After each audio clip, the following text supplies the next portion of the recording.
Welcome back, everybody, to another episode of the Southern Outdoorsman Podcast. We're once again coming at you from the Mobile Hunters Expo in Dalton, Georgia. We're actually at our Airbnb right now recording this, and I'm really excited about this episode because, we have a lot of classic episodes in our back catalog that people refer back to a lot of times, that people get really excited about, and one of the top ones is an episode number 315 with a guy named Tom Brownlee, where we got really in depth into the science of scent, and I think we called it The Truth About Scent. And I'm excited today because we got Mr. Tom Brownlee with us in person. Tom, how are you? Good.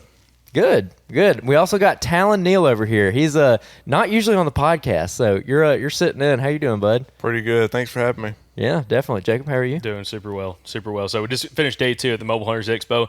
And Tom, you did your seminar presentation today. You were one of the guest speakers. And after we did the seminar, actually before the seminar, we had talked about trying to get you on the podcast because I've been wanting to do a recap episode with you and maybe some new stuff that's been learned about from scent dispersion and just some other interesting details that you've kind of come up with over the last couple of years. Because when you were on the podcast, we're almost at episode 600, and we had you on at episode 315. So it's been a long time since we had you on the show, at least about 3 years or so. So I'm excited to have this conversation. But for people that don't know about you, Tom, maybe new listeners, can you go into your credentials specifically on why we could call you an expert on this specific topic when we're talking about scent and really everything to do with scenting capabilities of animals? Okay, I was certified canine instructor for a number of years, training canine officers. I also taught canine training, advanced training, specialized training, and a course in olfaction, canine olfaction, forensics, and the law for anthrozoology course of study at Carroll College in Helena, Montana. Did that for 10 years. And the canine instructor for 20 years. So this is where I picked up a lot of this information, or at least looked for it.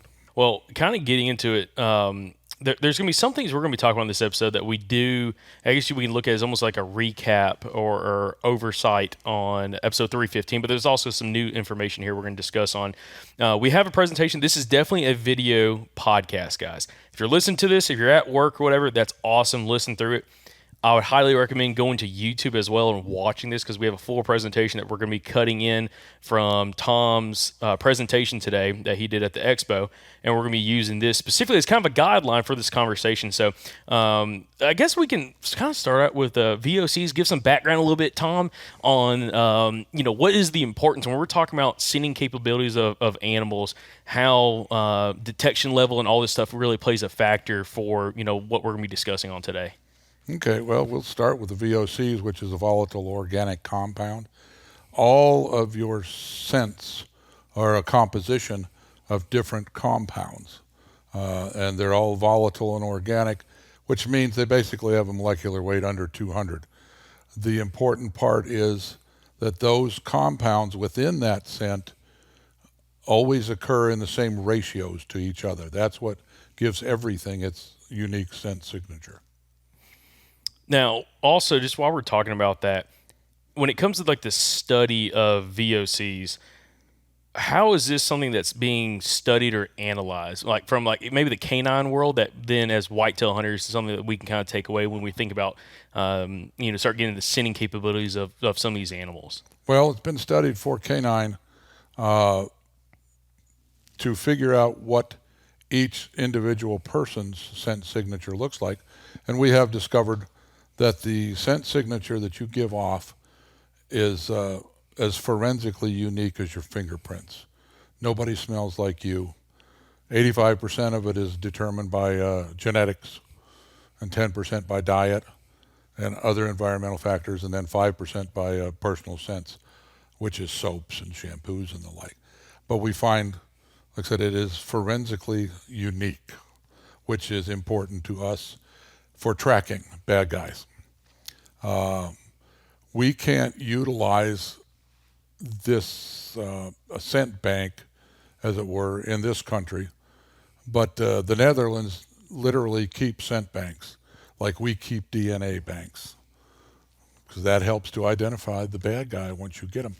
I would have never thought of that. And this is going to end up tying in with how basically a deer is able to smell us. Because I think, Tom, one interesting thing about you is you have this background, and we talked about this when we had you on before, but you're also a hunter too. So you can kind of color this conversation with that perspective that you've also been a lifelong hunter, right? Oh yeah, you bet. And this whole unique scent signature thing just points out that humans have a scent signature. The deer don't care whether it's unique or not, but you have it, and they're going to notice it. Mm-hmm. Yeah, and we're going to go really in depth on this. And by the way, Tom, I just want to bring this up kind of early because we've been here at the Mobile Hunters Expo, and what's your impression? Because you've had quite a few guys coming up to you who heard you on our podcast in the past. So what's been your impression so far? My impression is I can't believe that many people listened to it. And I can't believe they remembered it because it has been a while.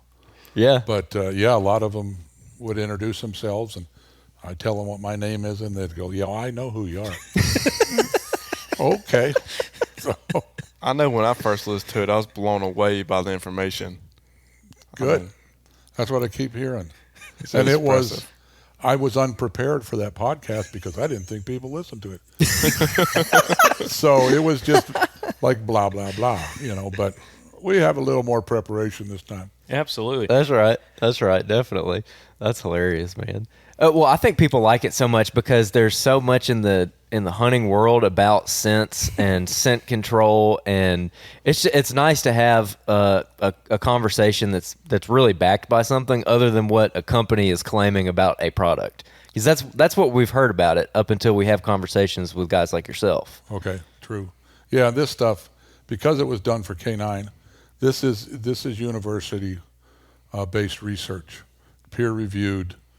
This is the real McCoy. So it's not anecdotal evidence. It's scientifically proven. Mm-hmm, definitely. Jacob, how do you want to kind of dig into it? Because I haven't seen the presentation yet. Jacob's been running running the presentations here at the Mobile Hunters Expo. I have been in the booth shaking hands and selling hats, baby.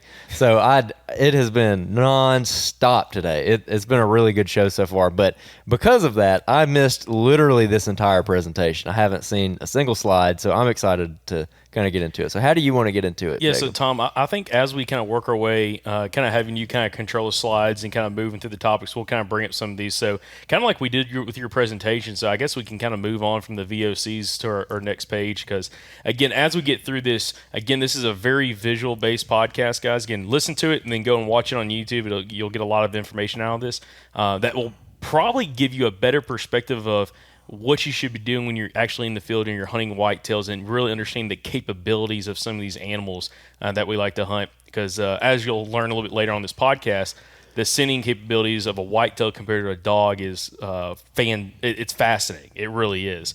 Especially, people think of dogs, especially like bloodhounds, for having this really good nose, and some of the data shows that deer have even a better nose than dogs do. So when it comes to at least what's the term for is it the scent receptors? We're talking about 220 million to about 300 million. Those are olfactory sensory neurons. Mm-hmm.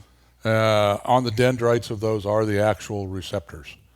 And each dendrite has 11 to 60, or each neuron has 11 to 60 dendrites. We don't know how many actual receptors are on each one. It used to be thought that each one of these things, each one of these 220 million OSNs were the receptors. Well, it turns out it's a multiplication factor of that. So the same would be true for deer as well, because their neurons are set up pretty much the same. Now we're talking a little bit about the human scent signature. So, Tom, kind of walk us through this, and we'll kind of dive into, again, like these specific topics here. Well, like I said, humans each have a unique scent signature. For the purposes of deer hunting, doesn't matter that it's unique. It's a human scent signature. It will come off of you. Ordinarily speaking, you are warmer than ambient temperature. So your scent will come off and rise off your body. And if you're moving, it'll fall behind you as it cools. We call this a thermal plume. And once it hits behind you and you're moving, you're creating basically a wake, just like a boat has a wake. It's called the vortex street in scientific terms, but It's basically like the wake of a boat, and that's your scent. So the farther you move, the wider that wake is back there, and it narrows up as you get close. So that is what's coming off of you and going behind you. If you're sitting still, it just comes off and goes back down. And that is what is available partially for the deer to smell. With that, I guess when we were talking about like how your scent is rising off your body and again kind of displaying around you, whether you're moving and it's kind of waking up behind like you're mentioning, or say someone's in a stationary position and kind of how it's rising and then falling around them, kind of cascading, I guess you could say. What would that mean for somebody from, walking into an area? And I know we're going to get to ground scent and ground disturbance and stuff as well in this presentation and this podcast. But specifically, if someone's like in a tree stand, elevated, versus somebody sitting on the ground, how would that affect the distribution of that scent molecule? Well, as that scent comes off of you, cools and settles, it is now at the mercy of any wind, any thermal, any convection currents, anything like that, even elevation, because it'll roll downhill. We'll cover that in a minute. So it's at the mercy of the elements at that point, which is why you like to position yourself downwind from deer. Now, also, one thing you've got on the screen is talking about breath and sweat. When you're looking at the scent coming off a human being, is it something that's also is coming out of like all the pores of your body and any exposed skin? Is it coming out of, or is it mostly out of your breath and breathing? Depends on if you've exerted yourself. Because it comes out in the sweat glands, both apocrine and eccrine. The eccrine sweat glands are thermoregulated. So if you are exerting yourself and you've broken into a sweat, you're exuding scent from all over. If you haven't, then the bulk of it is going to be in your breath. Even if you're breathing through your nose, you're excluding scent. Oh, yeah. Or excreting scent, I guess is right. Can't avoid it. Okay, interesting. See, and that comes back to a conversation which we're going to have in throughout this podcast is, you're talking scent control or something like that. People like to treat their clothing and treat their skin and stuff, but it doesn't seem like anyone's ever figured out the whole method of treating your breath. Again, breathing out your nose where you're excreting this scent. And there doesn't really seem to be any way that, at least I'm aware of currently, a way to be able to mitigate that at all, correct? You're exactly right. Okay. There isn't a way to mitigate it. The deep, dark rabbit hole. I'm sorry, guys, if you're on here and you're a big scent control guy. Listen, scent reduction, we'll talk about, I'm sure, on this podcast. But it's going to be really interesting to look at this. So the scent rule. Scent rules, basic scent rules for how scent moves. Of course, scent is composed of airborne molecules, period. Elevation, pressure, heat, all will affect how that moves. And very basically speaking, without interference from thermals and the like, scent will roll downhill at the rate of 14 feet per 1 degree of declination. Another one of the little rules, wind will affect the scent in this way. It will move at 10 feet for every 1 mile an hour of wind. Any scent coming off of you will tend to cling to vegetation. Vegetation, the surface of it is porous because part of its job is to trap CO2 molecules. Well, it traps other molecules too. Scent will also cling to water, at least temporarily. The surface of the water is covered with oxygen molecules, and that's what we call a sticky molecule. They don't bond, but they just kind of stick for a little while, and then it'll drift off. The other things that are going to affect it, like I said, is temperature. The hotter it is, the faster the molecules move. They will have a tendency to gravitate toward areas of cool. So if you're in, you have a spot in the shade, downwind from your track, that's where it's going to be. Just little things like that to remember when you're tracking in and out of an area. So, Tom, I'm curious with this, how does UV light, exposed sunlight affect scent molecules? Good question. I don't know. I do not know. I don't know how it affects other molecules, but that would be something to look into, although it's not practical to carry a UV light with you. So how long will your molecules stay on a piece of vegetation for? Okay, good question again. It depends on the environmental factors. But all the scent that's coming off you, because it's airborne molecules, this will be the first thing to dissipate, okay, before any of the scent you've caused on the ground. These airborne molecules off of you will dissipate quicker. We found that out, with tracking dogs. If you put a dog on a track 5 minutes after it was laid, the dog will run head up because he can still smell that scent band. If you wait an hour and a half, he'll be nose to the ground because all that stuff's gone. So, same could be said of deer. So if you're walking in and you have the luxury of an hour or so to get to your stand before you start to hunt, that would help. Okay. Also, one other thing I was thinking about, and I know we're going to get to ground disturbance, because I know ground disturbance lasts a lot longer based off our last interview with you than just your scent that's in the air column and also scent that's dispersion to the ground.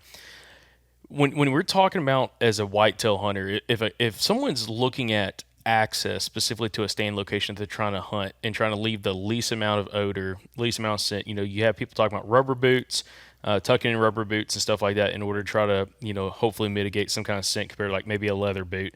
And then also just finding different access paths or ways to travel to a stand location. What are some of those factors that, first off, would allow someone to maybe leave the least amount of some of that disturbance compared to other options? Can't tell you about the footwear part of it, but to leave less ground disturbance and ground scent, you want to go to something with a minimum amount of vegetation. Basically, the harder the surface, the less of that is going to stay for very long. Okay? Whether it's rocks, whether it's macadam, whatever. That would be the thing. But you also have to bear in mind, if you're on hard-packed dirt, there's microbes in the dirt that will exude scent when you step on them, even though you can't see them.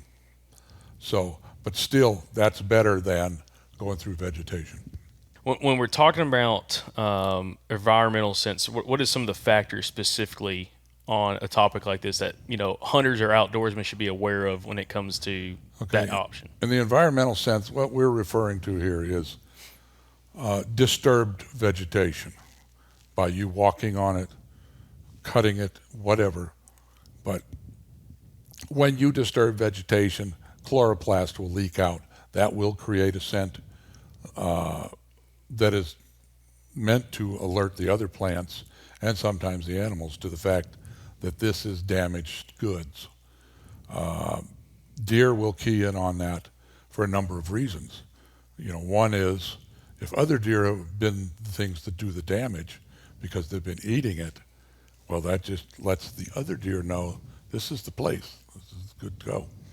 But the environmental sense from you will be caused by your walking through.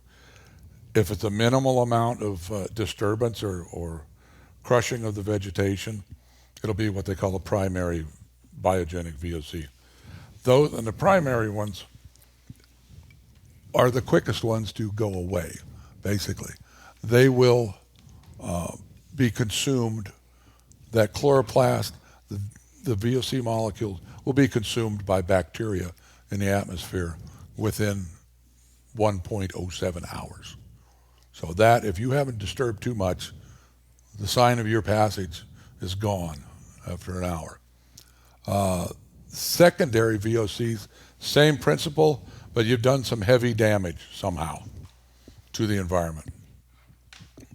Those will last longer, but they have the same effect as far as when they emit their VOCs, they're also attacked by bacteria. And they're also consumed, but it takes a lot longer. Mm-hmm. But this is pretty intensive damage. This is broken branches. This is, cutting firewood, that kind of thing. However, they will exude scent that's viable for up to 60 days. It's not so much but it's the bacteria that attacks them. That's what they call a bacterial VOC. That's what's exuding the scent. That's what the animals are paying attention to. because that, the root of it was damage to the vegetation. So that's it in a nutshell. But for every VOC that is given off by a plant, every one, and there's hundreds of them.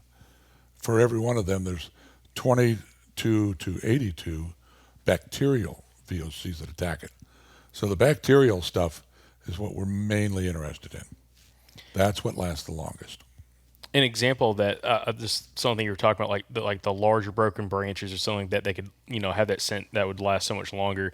I think that if from a whitetail hunter, you hear a lot of people talk about not wanting to cut shooting lanes for tree stands anytime with, very close to season. Like they want to do it way out in advance. Right. And, from disturbing the deer. And I think a lot of people don't realize, again, the technical, scientific understanding of that. But, just seeing that personally deer react negatively to that large landscape trimming that someone may do in an area that those deer aren't used to it, outside of, maybe logging practices or something like that.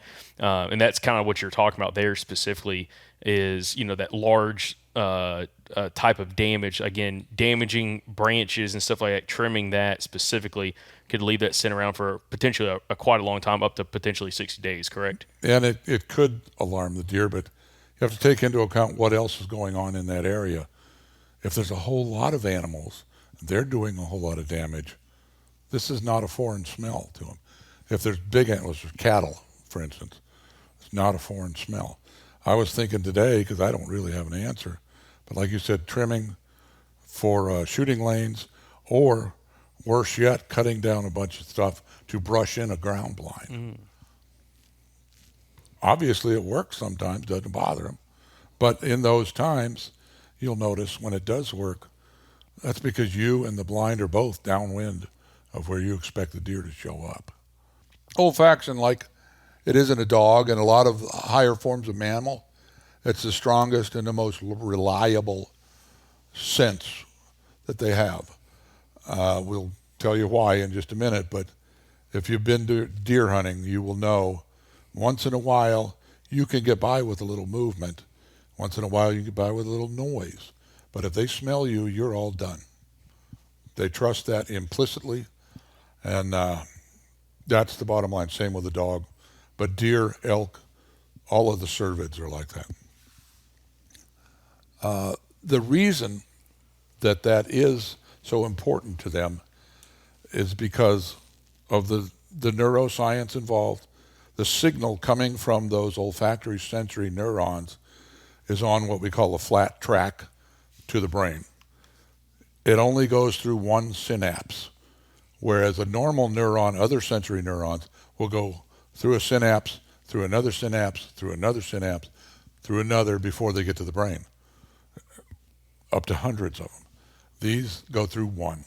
So that signal of whatever they have smelled gets to the brain the quickest of any sensory signal. That gives it priority.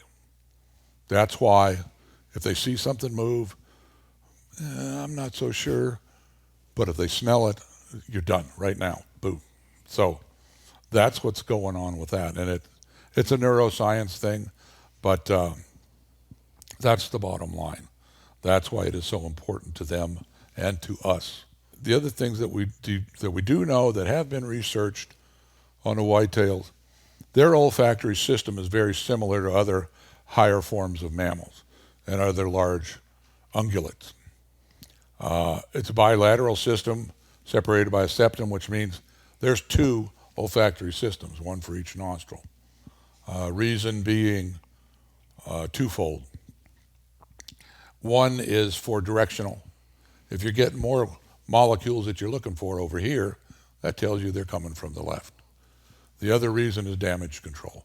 If something has injured that deer and wiped out this side, he's still got a very viable olfactory system available to him. They are different from, say, omnivores and carnivores in that the ethmoturbinates, which are at the end of the system, that's where most of the scent sampling happens. On a deer, they're very convoluted and folded. This increases their surface area, which is actually a good thing. But in a carnivore, it's a scroll-like deal, which enables them to process scent a little bit faster because they're hunting stuff. Deer, as I said today, they don't need to hunt down that soybean. It's not going anyplace. So they can afford a little time lapse, and I'm talking milliseconds, over a carnivore. And that will get the scent into those ethmoturbonates where it is sampled. Now, the other part of the olfactory system is respiratory, okay, basic breathing. That complex in a deer is a little less complex, as it were, than it is in a carnivore. Also for the same reason. They don't have to hunt their food down. It's not going to make a big difference in the time given to process scents, but it just makes things easier for the deer. Quick question: when you're talking about like in a cervid, a deer specifically, compare like a carnivore, say we're going to use a dog or even maybe a bear. The cervids, the deer's specific nasal structure, you said is less complex of a design. Right. Does that affect at all when it comes to scenting capabilities, or like what other than the speed of their smelling something, which is just the difference of milliseconds? It does affect it, and it gets a little complicated. It doesn't affect it in a negative way. I'll put it that way. Okay. It is less complex for a number of reasons, but what happens when it's less complex with deer? We're about to get geeked out here. When they go into a sniff mode, all of the air that's going through that system is suddenly what we call a turbulent flow, which has the molecules bouncing all over the place, which helps in their convoluted ethmoturbonates, but it doesn't help in the interim. It makes it a little bit harder. Whereas in a carnivore, the stuff that is actually going to be sampled by the ethmoturbonates is slowed down to a laminar flow, if you know your fluid dynamics. So that's a little different in that regard. Let's see what else we got. Okay. We talked a little bit about the OSNs, the olfactory sensory neurons. Basic dog, this is conservative, but a basic full-size dog has 220 million olfactory sensory neurons, up to, they claim, 300 million. Now, the deer, judging by the surface area of the ethmoturbonates where things are sampled, will be closer to the upper end of that. They'll be closer to 300 million because they have a very large surface area to sample with. The respiration rate, basic breathing, is very much like a dog or like a human. It's 1/3 to 1/2 of a breath every second. It's 0.3 to 0.5 hertz. That's another fluid dynamics thing. Now, when they go into a sniff rate, when they think they've detected something, and they go into a sniff like a dog, like I said, if you've been around any dog, you know just what I'm talking about when I say rapid sniff. Because all of a sudden they go from to. Deer will do the same thing, and it basically at the same rate, at 10 times their normal rate of breathing. So it's 3 to 5 times per second instead of 0.3 to 0.5 times. What that does is twofold. Obviously, it brings in more air to sample. We don't know this with the deer, but how much of that air is actually getting sampled.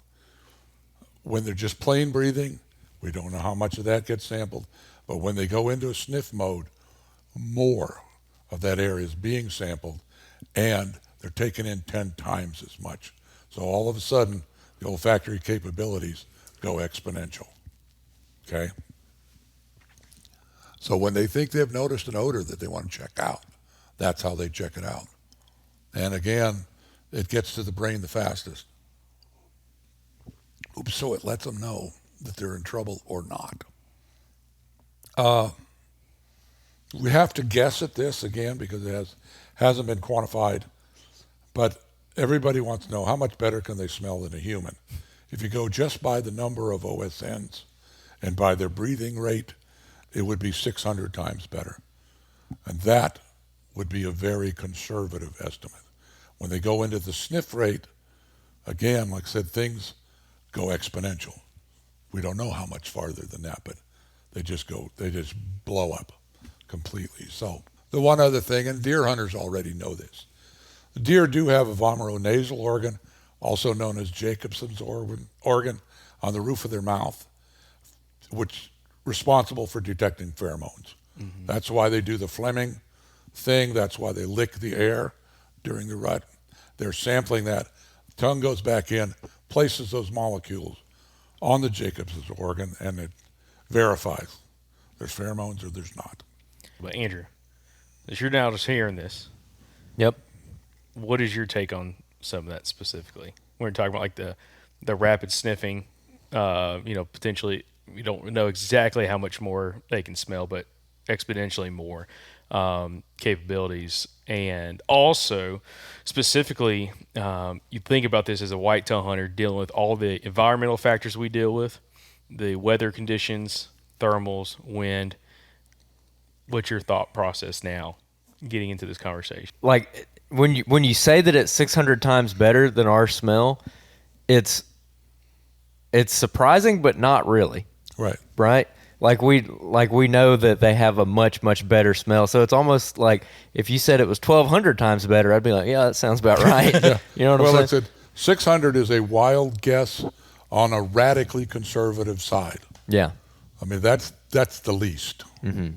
So, yeah, we don't know. It could be 1,200 resting, but we do know it increases exponentially when they go into sniff mode. Mm-hmm. And this maybe ties into the analogy that we've heard a bunch of times where you walk into the house and you smell a cake, but the deer walks into the house and he smells the flour and the eggs and the butter and the... Yeah, not so sure about that, but there is some merit to it because we touched on kinetic molecular theory. Bonding takes place at the atomic level, not on the molecular level. So yeah, they would smell each individual scent. It's like dogs and, the drug dogs and coffee. What they smell is the scent of coffee and the smell of drugs. One does not hide the other. So yeah, in fact, in the old days in canine, the same exercise was used. You go into McDonald's, you can smell them cooking up a Big Mac. The dog smells 2 toasted sesame buns, pickles, lettuce, mayo, smells everything. And that, like I said, there's some merit to that. The deer would be no different. Another analogy I heard today at the expo talking to our buddy Jacob. Jacob, I still don't know how to say your last name. Sorry, bro. He was saying that a good way to look at it is our eyes are better than a deer's eyes as far as like perceiving color and stuff. So if I'm looking at that painting on the wall right there, I can see that there's kind of a little bit of orange on it. There's a little bit of blue. There's blacks, grays, and it's me perceiving that is instant and effortless. And right. It's the same way for a canine or a deer with scent. When they walk in, that the things that they smell, they don't have to reason about it. It's like me looking at a picture. It's exactly. instant and effortless. Yeah, because to us, our eyes are our most important sense. And if you look at it and dissect it, you have 250,000 photons in your eyes. Or I'm sorry, 250 million total. That's a sensory neuron. Mm-hmm. They have 250 million in their nose. That's important. You have 5 million. So yeah, this is most important to us. The nose is most important to them. And again, you'll trust your eyes, right? Yeah. They don't always, unless it's a glaring example. But like I said, you can get away with little movement. With us, you can't get away with little movement because that's what we rely on. Mm-hmm. Yeah, interesting. Yes, that's you like that example? That was really good. I didn't come up with it. I know. I told Jacob I was stealing it from him. That's Jacob S. I can't say his last name. Sklinner, I think. Man, I'm sorry if I pronounce it. I don't know. I think it's Splinter. So, Talon, let me ask you, any specific takeaways so far in this conversation? This we're talking about some big terminology here and everything, but we're kind of learning as we're working through our way through this conversation. In this presentation, to be honest, I mean, what's your thought process so far? Oh, it's super in depth, and it's to a point where I'm thinking back on my past hunts when I was younger and thinking about, when I was like, oh, these clothes don't smell bad, these are good. And then you go, you eat some chicken biscuit and then Yahoo, you get some gas, and the whole time, you're thinking you're being good on scent, and you're not. And it just shows that. And another thing I was kind of curious about is, so we trust our eyes and deers trust their nose. Can deer like focus on an object at all?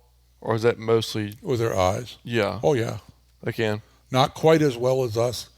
Well, they can get the focus as well. They don't have the depth of field. Okay. We have depth perception because we have binocular vision.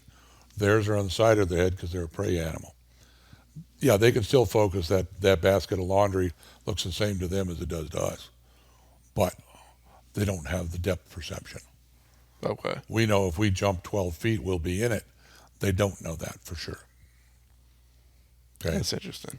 Okay, but also bear in mind, because they're a prey animal, position of the eyes, their peripheral vision is a whole bunch better than ours, or even than a dog. So, and it's because of detecting danger. So, there you have. Now, we'll jump into what we don't know about deer. Like I said, very, very little actual research has been done on this. Amazingly little. For as big a business as whitetail is.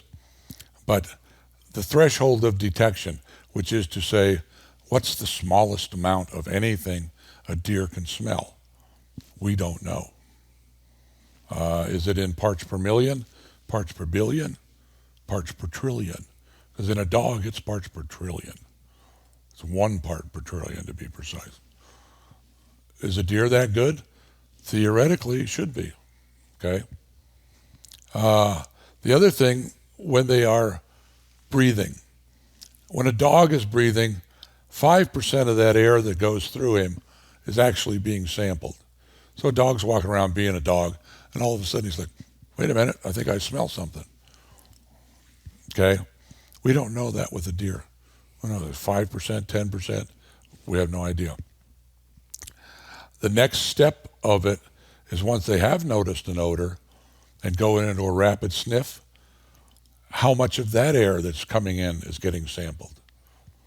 Now, again, because the systems are similar, when a dog goes in rapid sniff mode, that jumps from 5% to 13% times 10 because he's bringing in 10 times as much air. So it goes exponential. We have to suppose the same of a deer. We don't know.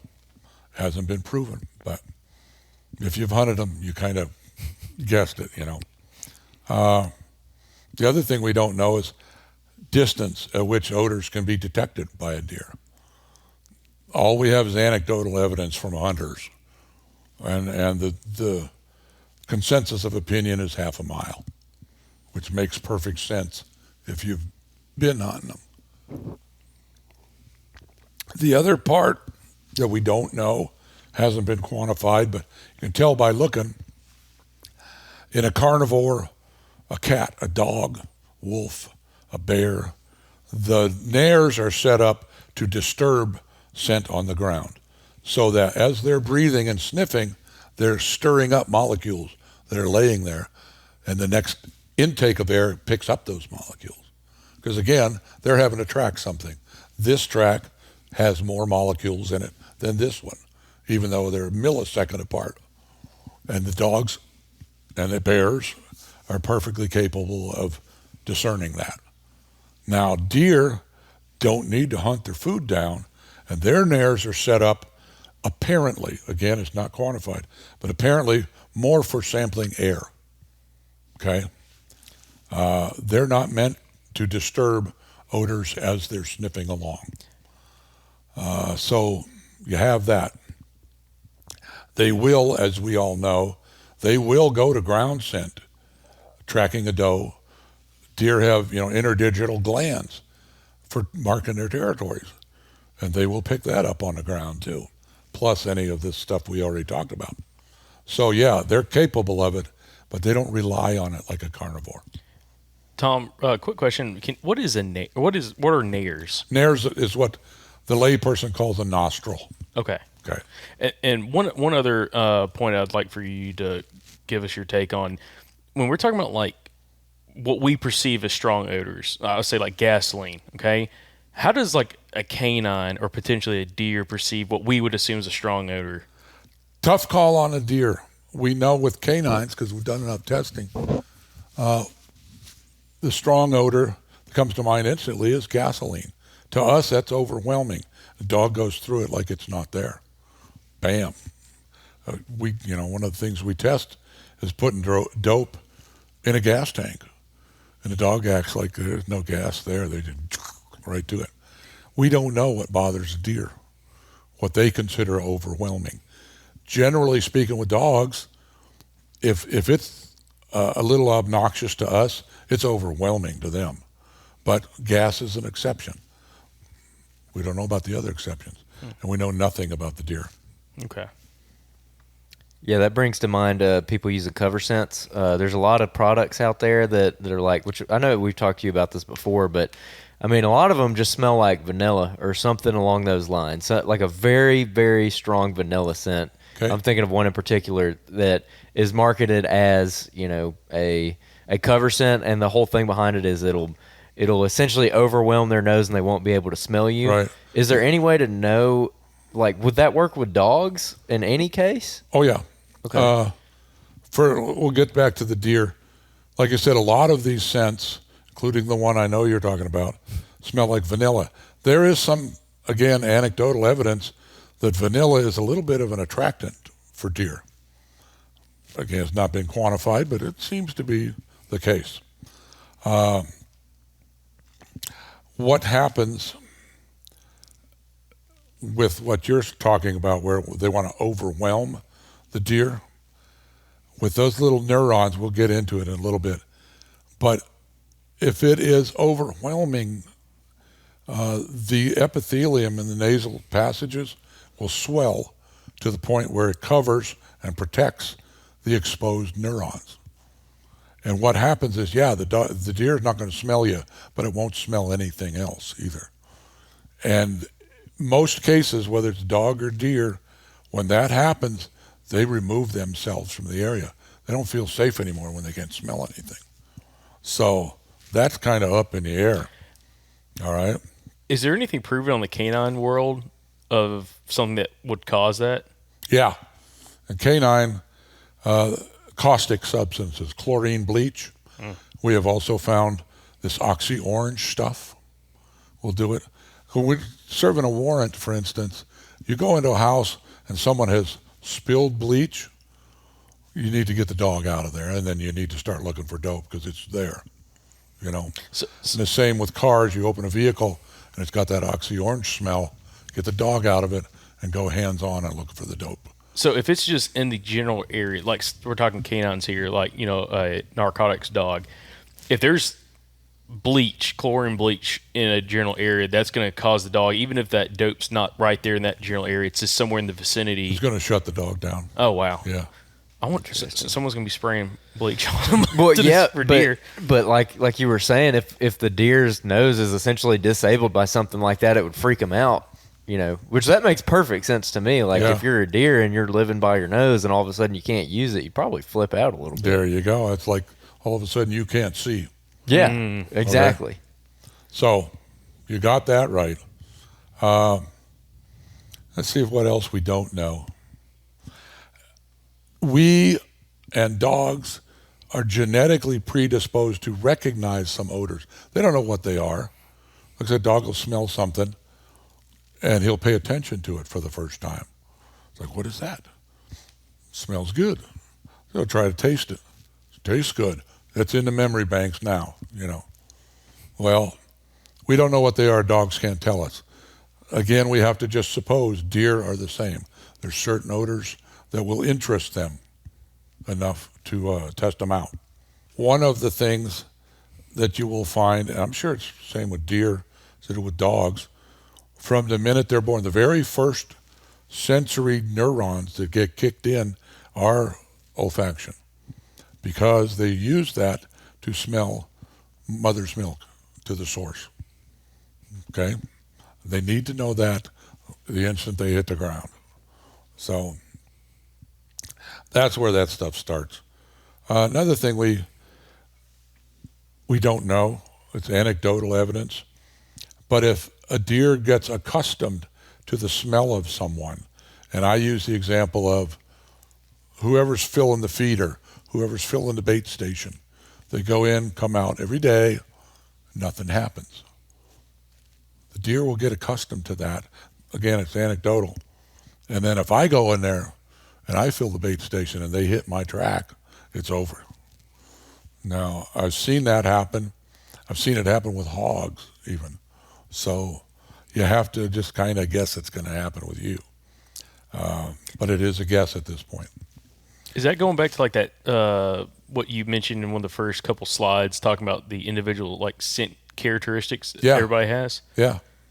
Like I said, your scent is forensically unique. You don't smell like him to an animal. They will recognize you. And you go back to the dog thing. We would run tracks on the college campus I worked at. Send out the track layer, put the dog on the track. Now, the track is going this way, and meanwhile, in the last half hour, 200 people have literally crossed that track. I never had a dog bobble in the least. They're on the one they're on. And we've used that in canine, again, for court testimony.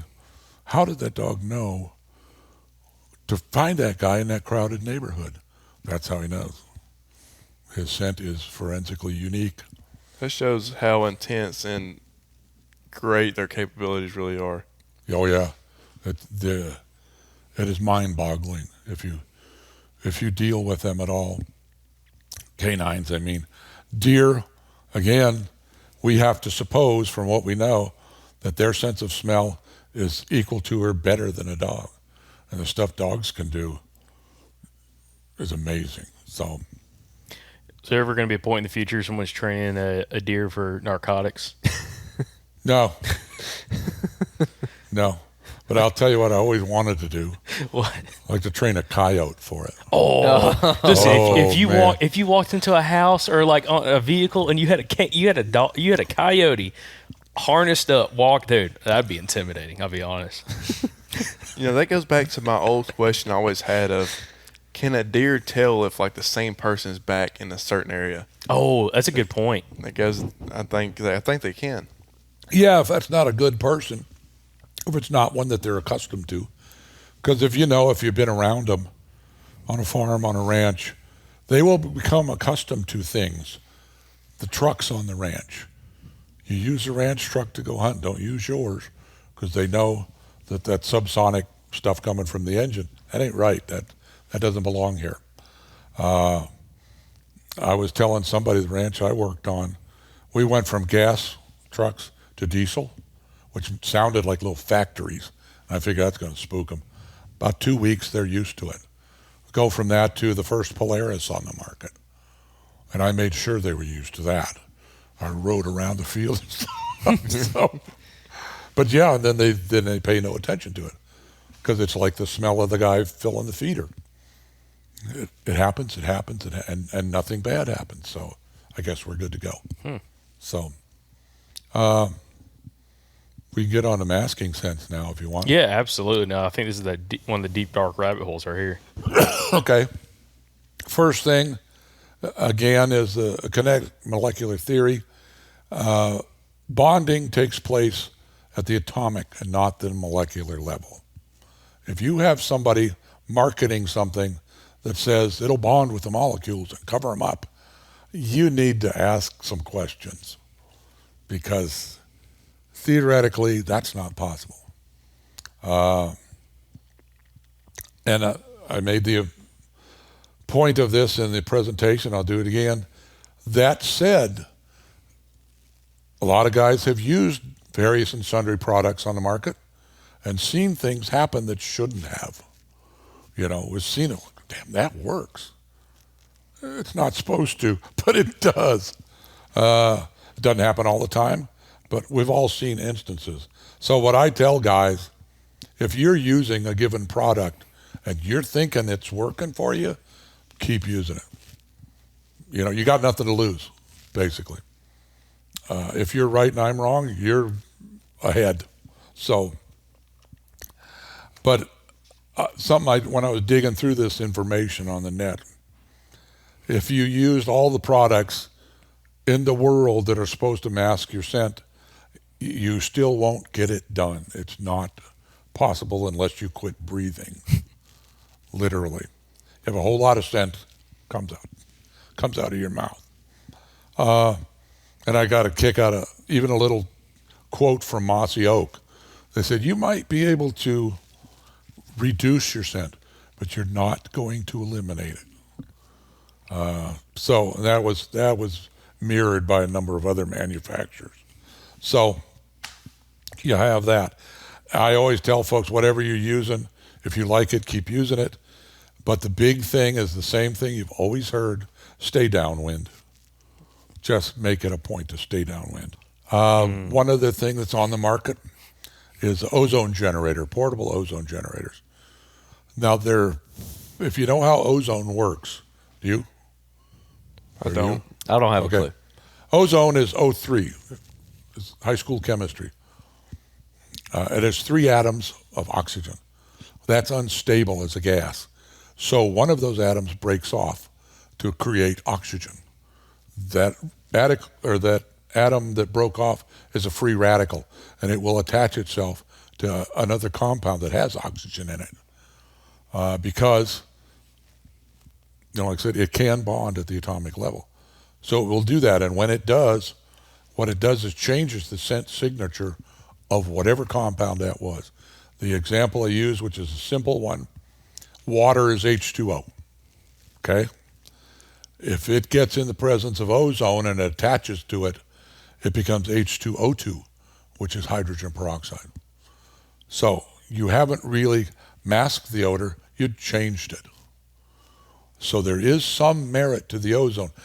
You got to know open air ozone like deer hunters use, the odds of it glomming onto all of your molecules and changing them is pretty low. But it will mitigate some of it. And it does have applications elsewhere on things we're not going to talk about. So therefore, it can make you smell not as strong or further away than you actually are. Yeah, it'll make you smell like something else besides you. Okay. Okay? We don't know what. You could smell like an orange Slurpee. I don't know. But you don't smell like you anymore. Yeah. So okay. That's the important part. You don't smell like a human. So that's what a lot of people bring up is they're maybe not trying to eliminate their scent completely, but they are trying mitigate to it, just make it seem like either they were there, a while ago and they're not there right now, or they're further away than they actually are. Right. So you're saying there actually could be some validity to that. There could be. We don't know. It doesn't make scientific sense, but we've all seen examples, all of us, And the guys that I, found in my research, these are guys, deer hunters, you would recognize their names. And almost all of them use everything that they have available to them to mitigate their scent. And they're believers in that, 10 to 70% of the time, it does, they think. There's no reason not to do it. If that's what you like, and it seems to be working, go ahead. Said scientifically, it doesn't make any sense, but I've seen stuff happen. So correct me if I'm wrong, but does it change your scent identity to where maybe it doesn't hit that alarm factor for them as that recognizable human smell that they associate with danger? No, because you are a smell, it's unique. Like I said, and your smell is unique. So what they're going to smell is a human, and they're going to smell whatever spray you use and whatever soaps you use, they smell all of these things because these molecules haven't bonded. However, if you got to know if you're throwing enough at them, that maybe it will ameliorate the human part of that scent. We don't know, and it has not been proven. So you go with what you know is what I can tell you.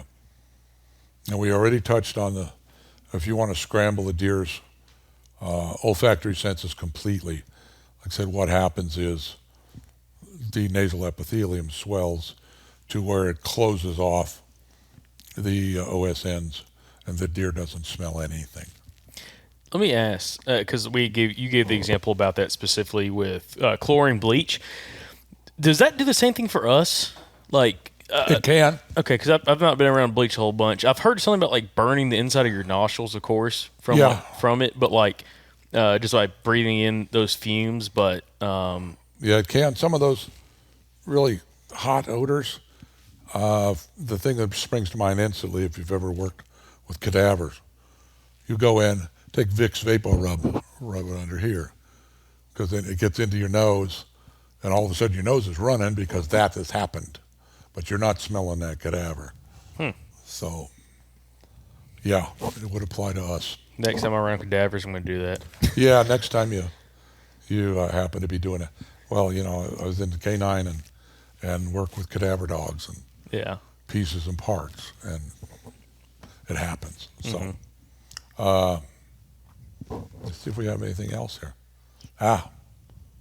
Well, we already covered that. The stuff that you can do is whatever you think is best, basically. As I said, these guys that are doing everything report effectiveness rates between 10 and 70%. They are believers. Let them believe. If it's working for you, what can you say that? I don't know who that was that did the presentation today. The last one on hunting deer in the big woods. Stuart Keene. Yeah. Yep. Because he had mentioned some of this stuff, and you can't argue with success. The kid has done great on public land whitetails. I mean, really great. So whatever he's doing, I'm listening. Well, and it goes back to also something that I think is worth talking about. It's and you're kind of mentioning this without directly mentioning it. It's almost not even worth arguing with somebody about scent control or scent elimination. If they feel confident in it, they feel like they're having success. Let them keep doing it. Yeah, why not? Because confident is the word. If you're not confident, it's like one of the other presenters was saying, if he goes into an area and he's not interested in a matter of a couple hours, he leaves because he doesn't have any confidence in that area. Same with your scent, same with your clothing, same with your gun or your bow. If you're not confident with it, you're not going to do well. I want to look at this after we've kind of ran through the presentation that you use with your seminar. I'm interested in getting your personal perspective of this. Being in this industry, I guess you could say, with narcotics dogs and canines for so long, now doing more and more research and trying to expand upon potentially, in the whitetail scheme of things, what's being done, what's the capabilities and everything. What is your take after being a part of some of this research, doing this for so long? What is your thoughts on a lot of this? Are you on the whitetail end of things? Yes, sir. I hate to sound like a grumpy old man, but stay downwind. That's it. Stay downwind if you're hunting. If you're still hunting, approach from downwind. I was talking to somebody. I've never killed a deer from a stand. I've done it on my hind legs, but I learned real early when you're going ninja-like through the woods.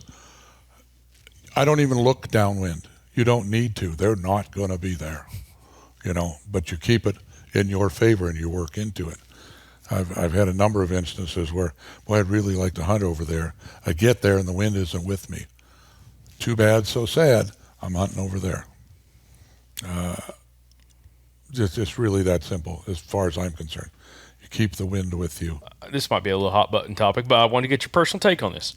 Again, we're talking about, someone's using something that they're, confident in, let them keep using it. What is your thoughts on some of the marketing that some of these brands in maybe the past 10 years? Because I'm sure you've seen different marketing, whether you watched Outdoor Channel or anything like that, or maybe sure. not.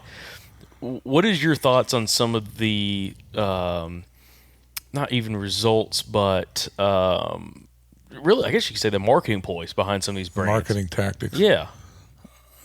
Personally, really, I think some of them are sleazy. Some are not. I'm not naming any names. But there was one years and years ago. They were taken to court and they lost. And that was Scent Lock clothing. And when that stuff came out, we in Canine, we jumped on that. That's supposed to just cover everything. So we put dope in a jacket, tied it all up, put it in a building, have a dog search it. He went through it like it's not there. Okay, I'm not a believer, so, and it found out nobody else was a believer either. But past that, there's a whole lot on the market that, I'm not too crazy about it. Like, I'll just stay downwind, smell like hell, but I'll stay downwind. That is all. Well, this is part of the reason why I want to have this conversation, is kind of educate just the general public as well. It's one of those things, don't believe everything you hear. Some people might not agree with our conversation here for whatever reason, but when it comes to marketing, if you feel confident using it, do it. Yeah. But again, also, when you start looking at the science, like you mentioned earlier, like when it comes to the science, none of it really necessarily makes sense, correct? Most of it doesn't make sense.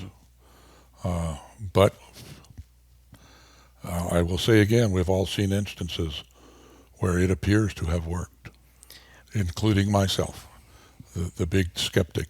So you can't poo-poo it completely. It's like you said, it's what you're confident in. Has there been any testing? I want to kind of get back to ozone. Has there been any testing with canines in ozone when it comes to like changing those odors, or it makes it harder for a canine? Yes, there has, and it's not going to be something we discuss on the net. Okay, gotcha. Okay. I'll just put it this way: the narcotics people, it's not a concern. They're not motivated enough to go to that trouble. But yeah, there's been testing done by governmental agencies you would recognize, and we're not going to put it out there. Yeah. Also, do you know of any health implications of ozone when it comes to humans? I don't know, but I've heard it's not good for you. That's what I've heard too. An open air thing like an ozone generator when you're in your deer stand, I don't think that's going to hurt you. But if you lock yourself in a room with a real ozone generator, you could be in big trouble. I bring that up because I told the story last night because of this conversation brought up, because I knew we were going to get you on the podcast. I had used something like that in the past in a pop-up blind. This is probably 10 years ago. Facing into the pop-up blind, had some windows open, but trying to, see if it would help with us in the situation we were hunting. And probably within about 20 minutes, started just getting this massive headache. And I ended up turning it off because I'm like, first off, it wasn't comfortable in the blind with it on. But also, I'm like, that doesn't seem like it's going to be something healthy, just in a closed setting where there's not great ventilation specifically. And that should logically be one of your first symptoms of this isn't going well. It's a headache. So, yeah. That being said, though, if you're going to use one in a pop-up blind, that's using it the right way, pointed inside. So it's worked on the molecules that it can get inside before they get outside. So that part was right, but yeah, getting a headache from it's not right. Yeah. And so also to kind of reiterate on part of this conversation, most of the scent that's coming off of you is, again, it's coming out of your breath, off your body if you're sweating, stuff like that. How much of a factor is clothing for, again, putting scent out there in the environment? Depends on what it's been exposed to. It's still the overwhelming part of the whole signature is going to be your human scent, unless you've really doused the clothing in something horrible or exposed it to a lot of smoke or whatever. But clothing, there's been studies done for canine on transfer scent from clothing. If it comes out stinky, you put it on the ground. How long until it's no longer stinky? But that doesn't matter because you're wearing it. But the scents, the soaps, the detergents and stuff you use on it, not that big a deal. I wanted to ask about something that we had a conversation about on the ride over here. You were talking about how it used to be just the gospel that your scent molecules. I might not quite have this right, but I'm in the ballpark. It's essentially like your dead skin cells shedding off of you. Yeah, it's different than molecules. So can you walk me through that? How that's kind of almost been debunked? Yeah, those are called skin rafts, which is epidermal cells that you shed at the rate of 500,000 a day. And in canine, search and rescue, in some places to this day, that's taught as the gospel as far as what the dogs are actually tracking on a human track. Our research shows that from the time you shed that cell, 0.3 seconds, it gets attacked by bacterial, VOCs. And by the end of 10.3 minutes, it's gone. It's been consumed. It literally ceases to exist. So it is not a part of your scent signature on a track, unless you have a really quick response time. Okay, so Okay. then what is your scent then? So it's not the skin cell. So what would the dog actually be tracking? The dog's actually tracking the VOCs coming off of you. Like I said, your breath, eccrine and apocrine, sweat glands. Trying to think of what other sources of emanation. Your fingerprints. Your fingerprints are oily, and I have a cute little video of an evidence search, which is conducted by a dog keying solely on that. You can take and my dog's trained for that. You can take anything. Take that glass, take a key. I could take a quarter, or you could take it. Throw it out in the field. She will find it because of that scent came off your fingers. And they're trained for any human scent, not just mine or yours. But if anything has been touched by a human, they'll find it. Interesting. And we train all the police dogs like that. And I've got a real cute little video of one doing it. So the scent coming off you mentioned really early in the podcast that you have a distinct smell. Yes. And a large portion of it's genetic, some of it is dietary. Some people, what's your take on the idea that someone will essentially, like it's like the old Indian, you only eat vegetables and you sit in a sweat lodge for 2 weeks and you don't smell like a predator anymore. What's your take on that? Somebody was asking me about that today because that was a big deal 20 years ago. Everybody said, well, you smell like a carnivore because you're eating meat. Like I said, your scent signature is determined 10% by environmental factors, which is mainly diet. So you can quit eating meat for as long as you want, and you're still going to smell like you, because the 85% is genetically predetermined. Okay? So doesn't do you any good. That's good news because I ain't eating vegetables for 2 weeks. You're not going vegan anytime soon. Ain't happening. Okay. What'd you have, Jacob? I know we want to ask about the smoke. Oh, yeah. Smoking up. Yeah, he brought that up, so we got to talk about that. I'm trying to. Yeah, let's go down that rabbit hole. So we have, we've talked to guys in the past one guy in particular, Travis Murray in Mississippi, who his pre-hunt ritual is he calls it smoking up, and he'll just make a little bitty, like some people call it like a gnat smoke, like a little fire that just puts off a lot of smoke, and he smokes up his clothes with it, and then he immediately goes and hunts. And you kind of mentioned smoke a second ago, so I'm curious on your take as that as a way of, again, just covering up your scent. Now, same deal. Like I said, the molecules can't bond.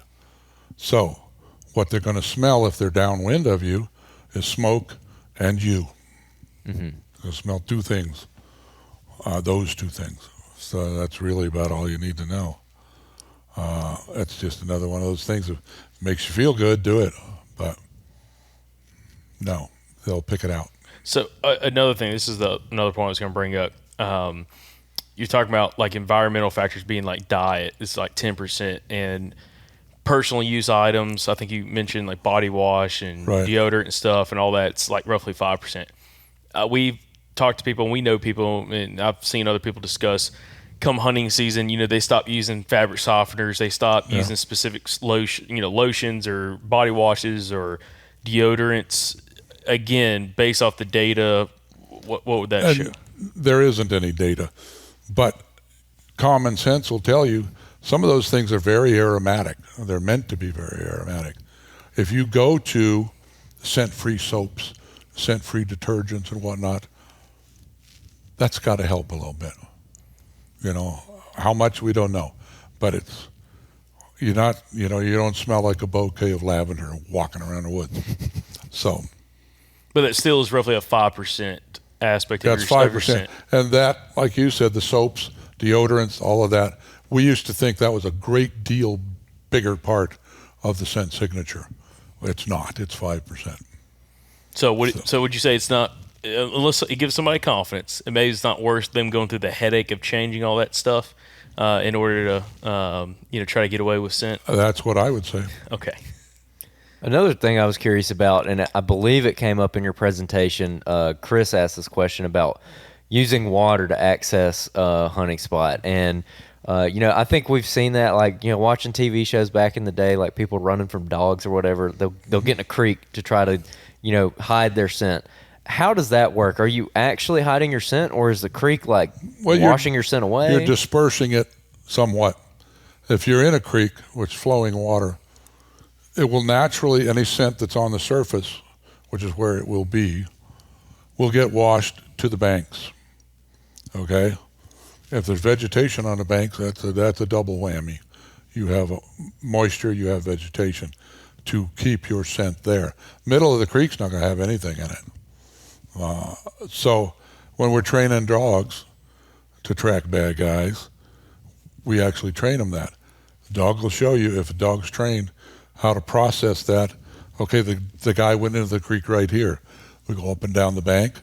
Okay, the guy came out of the creek right here, because that's where the scent stops. So yeah, you're not hiding from them. It just gets washed to the sides. And it just accumulates right there. So that makes me curious about whitetails, though. So if a whitetail is their nose is designed to basically wind things and pick it up out of the air, if your scent is being washed downstream and then clings to that vegetation or whatever materials on the sides, does a whitetail have to be just right on top of it to pick that up, or is it kind of coming off of that material? It'll gradually dissipate off of there. Okay, and then it's floating around in the air again. Yeah. Okay. Yeah, it'll gradually come up off there. And again, the whitetail is capable of ground scenting. That's just not a go-to thing for them. But yeah, that scent that's washed to the banks will gradually dissipate away. So. Okay. It's a factor, And that kind of, I guess, changes my perspective a little bit on ground scent in general, where you're leaving your scent and it doesn't necessarily just stick there. Like it might stick to the plant for a while and then slowly release and start essentially floating around where they can pick it back up easier. Well, once it does detach itself, which is pretty quick, it's at the mercy of the elements again. If there's any wind, if there's anything going on, there it goes. Quickly. Like I said, it goes away fast. And then you're left with nothing but the disturbed grass, the disturbed vegetation. Yeah. And now I have a question that is fairly obvious, but I just have to ask it for my own sanity. Scent molecules, they're so small and so light. I'm assuming that they just, they get carried by the wind, however. And what people would like to do is get something like milkweed or something else that's very, very light that the wind carries. Or they're going to watch the wind current. And can you just assume that your scent is doing exactly what that milkweed is doing? Pretty much. Okay. But the lighter, the better. They have these little squeeze bottles that put a little smoke in the air. The milkweed is a good idea. But yeah, definitely. If you smoke cigarettes or a pipe, the smoke coming off of that is an indicator too. Yeah, you can pretty well assume the wind direction.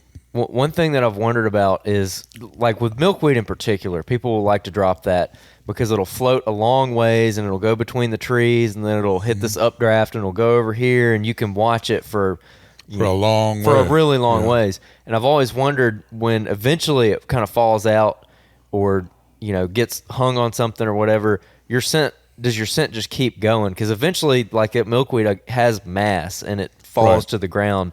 And what I'm asking is, because the scent is so much smaller and lighter, can you just assume that it carries much further than even that milkweed will, because the milkweed has a lot more mass than a scent molecule? You can sure assume it carries farther and dissipates more because it is lighter. And it'll gradually dissipate to the point where it's not detectable. Okay, about to get some other rabbit holes. What is the scent dispersion from, like, if you're in a stationary position, if you were in an open field or open prairie or something like that, and it's that scent cone is coming off you, how would that look different or similar compared to if you were in timber, like around here in Georgia where we're at? That's a really good question. It's going to flow differently in timber and do some pretty convoluted things. I was playing around with tracking dogs, and I noticed even weeds this tall, dry, dead weeds, and a prevailing 20-mile-an-hour wind up here. I got down on the ground level with a punk that was, emanating smoke to see what was going on down there, because that's where the dog's nose was. And sure enough, it was going actually the opposite direction of the wind. It was getting sucked. And just magnify that into timber, there's going to be lots of stuff going on there. So if you have a good, strong, prevailing wind, you're pretty safe. But otherwise, it's going to be in and out. Like I said, it'll gravitate toward areas of calm or areas of cool where nothing else is affecting it. All kinds of stuff happens. So, yeah. Now, can you describe what a scent cone actually is? That's a term you hear a lot of whitetail hunters talk about. Yeah. A scent cone, you have to picture it in your mind, is very much like I was telling you, the wake of a boat behind you if you're moving. Scent cone's the same thing. Even if you're stationary and you have a prevailing wind, it will blow the scent off of you. And as the scent gets farther away, the dispersion gets bigger and bigger. And it is, if you were to see it in graphics, it is the shape of a cone with you being at the head of the cone. We'll find that a lot with, it's going to be important to deer if they hit it. But it's with dogs, if we are, say, search and rescue, and we don't have a track, we just, I don't know if you've done this, but they'll assign you show up, they'll assign you a grid. We don't know where this guy is. Here's your grid, search it. So take a dog at the downwind end of it and start like a bird dog. And when he hits that scent cone, blink. So, yeah, because it is exactly that. It's cone shaped, and not only this way, but this way. So, good point. I've got some other interesting points here that some of them we talked about at dinner, but we haven't talked about on the podcast. But talk about like the scent cones and everything. What is the detection, the distance of detection level that's been studied in canines? Good question. I don't have that. Okay. I truly don't know. I've not seen that. Don't know. Okay. Because that's something that's been brought up specifically with deer hunters. That some people have said I've seen deer in open landscapes wind me from 300-400 yards away, and then guys in timber that seems to have deer a couple hundred yards away where there's dense cover between them, but they're high enough up that they can kind of see through. It doesn't seem like the deer have at least alerted to it. And that's something I've always thought about is the potential detection level at a distance, what a deer could potentially pick up, and if there was anything studied in canine specifically. Well, like I said, it's anecdotal, but the consensus of opinion is 1/2 mile for deer. I don't know what it would be for dogs. Okay. And then also when we're talking about this, I guess the denser the cover you're in, again, vegetation, if you're in the timber and there's a lot of leaf cover, I guess would that, of course, slow down the dispersion of how far that scent's going to go? Well, it may increase the dispersion because there's more obstacles in the way, but it'll help you more than not. Okay. So, one topic we brought up at dinner. I mentioned specifically a woman I met that did search and rescue recoveries up in Virginia, and she was telling me something that I found very interesting. I kind of ran it by you, where she was talking about when she was tracking, lost hikers in the mountains, and the hiker, based off of the trail, looked like they had dropped off into what some people would call a bowl or thermal hub, where you have multiple drainages coming together. Uh-huh. She was mentioning, based off thermal conditions and wind conditions, when they dropped off into that specific spot, that dog would alert at a certain elevation, and once they hit that elevation, they would then side hill around and typically find the hiker similar elevation range at some point around that bowl.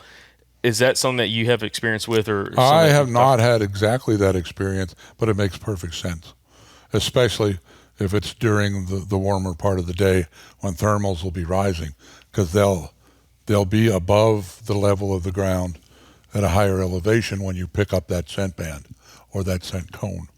So walking the dog around on a contour line makes a lot of sense. And I guess that kind of goes back to when it comes to deer hunting. If you're in one of those spots, one of these thermal hubs, paying attention to that, because your scent could just be swirling around and they're at a higher elevation from you. So if there's anything above you, it's a good chance. If it's evening or cooler part of the day, your scent could be down in that bowl and not leaving. So pay attention. Awesome. Well, perfect. Well, Tom, listen, we greatly appreciate you doing this podcast. It's been a lot of interesting information. I'm really interested also to get the feedback from the listeners. Again, it's been a while since we had you on, kind of having these topics and these discussions, and hopefully the YouTube audience and everybody else out there has enjoyed it. Do you have any kind of final thoughts or anything before we wrap up? I'm good. Thank you. Okay, absolutely. Well, Talon, thank you for joining us as well. And appreciate everybody that came by the booth today at the second day of the Mobile Hunters Expo. It's been a fantastic time. Of course, by the time this episode has come out, the expo is long and done. But Tom, thank you for joining us. Thank you for coming in from Montana to be a guest speaker. And guys, if you enjoyed this podcast, please leave us some comments down in the YouTube video. Also, leave us a 5-star written review on Apple Podcasts. Let us know what you liked about this interview. And again, make sure you pay attention to our next coming episode, where we kind of break this down in a lot more. So thank you all for watching the podcast. Thank you for listening to the podcast, and we'll catch you back on the next episode from the Southern Outdoorsman Podcast. And remember, guys, y'all stay Southern.